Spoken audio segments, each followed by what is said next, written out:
नमस्कार दोस्तों, मैं गुंजन शिमली आपका दोस्त और होस्ट आपका इस चैनल पर स्वागत करता हूं एक और नए वीडियो में। आज के इस वीडियो में हम पाइथन के एक और नए टॉपिक के बारे में बात करेंगे। इससे पिछले पाइथन के वीडियो में हमने पाइथन के स्टैंडर्ड डेटा टाइप्स के बारे में बात की थी, उनके टाइप्स को समझा था, उन्हें एग्जीक्यूट करना समझा था। और आज के इस वीडियो में पाइथन के हम वेरिएबल टाइप्स के बारे में बात करेंगे, कैसे वेरिएबल को क्रिएट किया जाता है और वेरिएबल्स के कैसे उसमें ग्लोबल वेरिएबल्स को डिफाइन किया जाता है, लोकल वेरिएबल्स को किस तरीके एक्सेस किया जाता है, मल्टीपल वैल्यूज को किस तरीके से वेरिएबल्स के अंदर असाइन किया जाता है, उन सभी के बारे में आज हम बात करेंगे। और वैसे तो ये बेसिक सी चीज है, पर हमें इसको ध्यान से समझते हुए आगे चलना है। तो आज के इस वीडियो को पूरा ध्यान से देखना।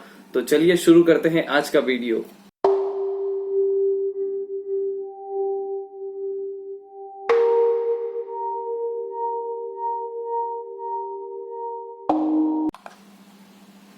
सो आप सभी को अपनी कंप्यूटर स्क्रीन पर डेस्कटॉप स्क्रीन को ओपन कर लेना है, कंप्यूटर को ओपन कर लेना है। उसके बाद अपने को आपके जो कंप्यूटर के अंदर आईडीएलई जहां पर भी इंस्टॉल्ड है उस आईडीएलई पर जाना है। आपको आईडीएलई ओपन करना है, पाइथन का जो है उसके अंदर आपको एक न्यू फाइल क्रिएट करनी, न्यू ऑप्शन पर जाना है, न्यू फाइल क्रिएट करनी है। तो सबसे पहले अब हम बात करते हैं क्रिएटिंग वेरिएबल्स को कैसे क्रिएट किया जाता है। तो बिफोर क्रिएट करने से पहले मैं आपको बता दूं, जो लोग जो अगर साथ के साथ इसे इम्प्लीमेंट करना चाहे तो वो वीडियो को पॉज करते हुए साथ के साथ प्रोग्राम्स को इम्प्लीमेंट भी कर सकते हैं।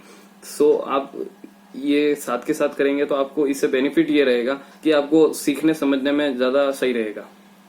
तो सबसे पहले अब हम आ जाते हैं हमारे फर्स्ट प्रोग्राम के ऊपर, क्रिएटिंग वेरिएबल कैसे क्रिएट किया जाता है। तो सबसे पहले क्रिएट करने से पहले हम जान लेते हैं variable are container for storing data values. Unlike other programming language, Python has no command for declare variables. A variable is create the moment first you assign it. ये कि भाई फ्रेंड्स, ये होता है कि वेरिएबल उसी मोमेंट में create हो गया जब आपने इसको असाइन किया। आप यहाँ देख सकते हैं स्क्रीन के ऊपर, जैसे कि यहाँ पर x इज इक्वल टू 1 किया तो ये वेरिएबल क्रिएट हो चुका है इंटीजर टाइप के लिए। सो अब वेरिएबल्स को ये क्रिएट किया है, द x इज। अब यहाँ पर आपको कंफ्यूज नहीं होना है, ये सारे मैंने कमेंट्स किए हैं ताकि आपको अच्छे से समझ में भी आ सके कि किस तरीके से जो वेरिएबल क्रिएट हो रहा है क्या है। उसके लिए आपको समझाने के लिए मैंने ये कमेंट्स वगैरह डाले हैं। सो ट्रिपल क्वार्ट्स वाला कमेंट है, हैश वाला कमेंट है, तो उस तरीके से आपको कंफ्यूज नहीं होना है यहाँ पे। क्रिएटिंग वेरिएबल, ठीक है। तो वेरिएबल एक तरह का एक कंटेनर होता है जो कि वैल्यू जो होती है उसको स्टोर करके रखता है। तो यहाँ पर आप जिस तरीके से देख सकते हैं, ये इंटीजर टाइप का वेरिएबल इस तरीके से डिफाइन किया जाता है, स्ट्रिंग टाइप का ये इस तरीके से किया जाता है। अब यहाँ पर आप नोट लास्ट में दिया, string variable can be declare either by using single quad और डबल क्वाड। सिंगल क्वाड्स और डबल क्वाड्स के द्वारा भी आप वेरिएबल को डिक्लेयर कर सकते हैं, उसमें किसी प्रकार की कोई परेशानी नहीं है। सो इस तरीके से हम इसे एग्जीक्यूट करेंगे। एग्जीक्यूट करने के लिए रन पे जाना है, रन मॉड्यूल F5 और ये रन हो जाएगा। सो ये इस तरीके से ये रन हो चुका है। सो अगला हम देखेंगे कि भैया वेरिएबल नेम्स, वेरिएबल को जो नेम दिया जाता है वो किस तरीके से दिया जाता है। Variable can have a short name like X and Y. जिस तरीके से हमने अभी जस्ट हमने डिक्लेयर किया था, एक्स एंड वाई से हम डिक्लेयर कर सकते हैं वेरिएबल्स को। जितना ज्यादा शॉर्ट होगा उतना ज्यादा आपके लिए सही रहेगा। सो आप वेरिएबल्स को, ये कुछ लीगल वेरिएबल्स मैंने आपको यहाँ दिए हैं। लीगल वेरिएबल को सही तरीके से जो वेरिएबल को दर्शाने का तरीका होता है वो कुछ इस तरीके से होता है। डार्क शेड्स में आप देख सकते हैं माई वेरिएबल, ठीक है। तो ये सही तरीका होता है। और इसके लिए आप रूल्स भी पढ़ना चाहे तो पढ़ सकते हैं, जैसे a variable name must start with the letter और the underscore character. A variable name can not start with the number. कोई भी कभी भी वेरिएबल जो होगा वो नंबर से कभी स्टार्ट नहीं होगा। जैसा कि आप इलीगल में नीचे की तरफ देख सकते हैं, ये नंबर से स्टार्ट हो रहा है जो कि इलीगल है। पाइथन के अंदर ये एक्सेप्टेड नहीं है, ठीक है। A variable can only contain alpha numeric character and underscore. Alpha numeric character जो होते हैं वेरिएबल्स के अंदर वो कंटेंट किए जाते हैं। सो इस तरीके से ये होते हैं। अब हम बात करेंगे मल्टीपल वैल्यूज को असाइन करने के लिए वेरिएबल्स के अंदर।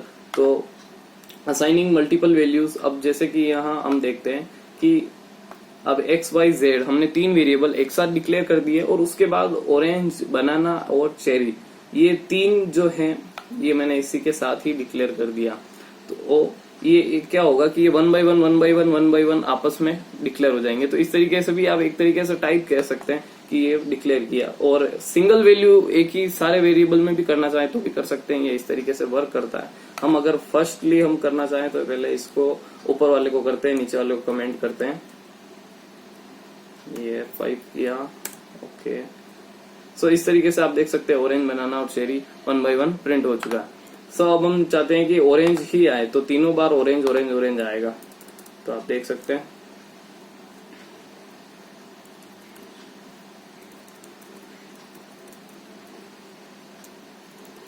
तो ये हमने इसे कमेंट कर दिया ऊपर वाले प्रोग्राम को, और अब हम इसे एग्जीक्यूट करते हैं। कंट्रोल F5 मॉड्यूल रन करा है, तो ये ऑरेंज ऑरेंज 3 टाइम्स प्रिंट हो चुका है फ्रेंड्स। तो इस तरीके से आपने देखा कि हम मल्टीपल वैल्यूज को वेरिएबल में किस तरीके से असाइन करते हैं। तो अब हम बात करेंगे ग्लोबल वेरिएबल के बारे में। Global variable A variable that create outside of a function. अभी तक हमने फंक्शन के ऊपर बात नहीं की है, अब आगे वाले वीडियोस में मैं आपको फंक्शन के बारे में बताऊंगा। पाइथन में किस तरीके से फंक्शन को डिफाइन किया जाता है, किस तरीके से फंक्शन वर्क करता है, उसके बारे में हम ब्रीफली बात करेंगे। A variable that are created outside of a function are known as global variable. Variable can be used by inside और आउटसाइड ऑफ द फंक्शन।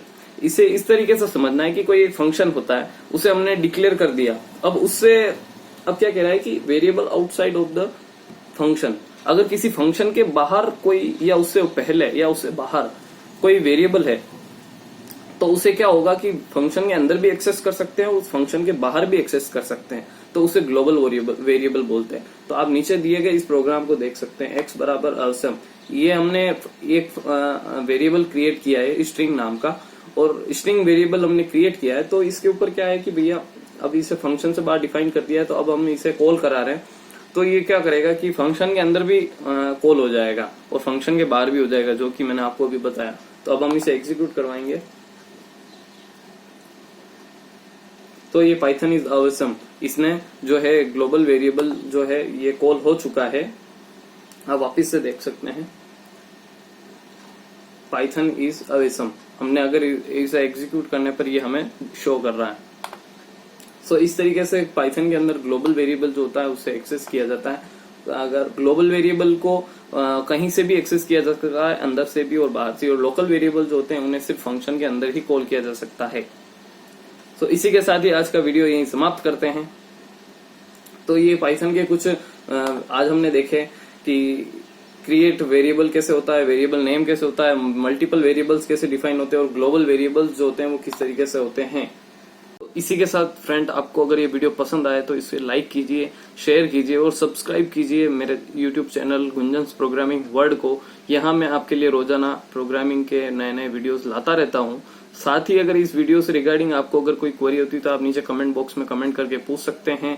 अगर आपको मेरा काम पसंद आता है तो आप मुझे इस इंस्टाग्राम पेज पर फॉलो करके और इस चैनल के रेगुलर मेंबर बन के आप मुझे सपोर्ट कर सकते हैं। और साथ ही अगर आप कोई नया सुझाव देना चाहते हैं या कोई नए टॉपिक के ऊपर बात करना चाहते हैं तो आप मुझे कमेंट करके नीचे कमेंट बॉक्स में या दिए डिस्क्रिप्शन में दिए हुए व्हाट्सएप लिंक पर आप मुझे बता सकते हैं कि ये नया सुझाव है और इस तरीके से हम नए टॉपिक पर बात करना चाहते हैं। तो मिलते हैं एक और नए वीडियो में, तब तक के लिए स्टे सेफ। Thank you. जय हिंद, वंदे मातरम।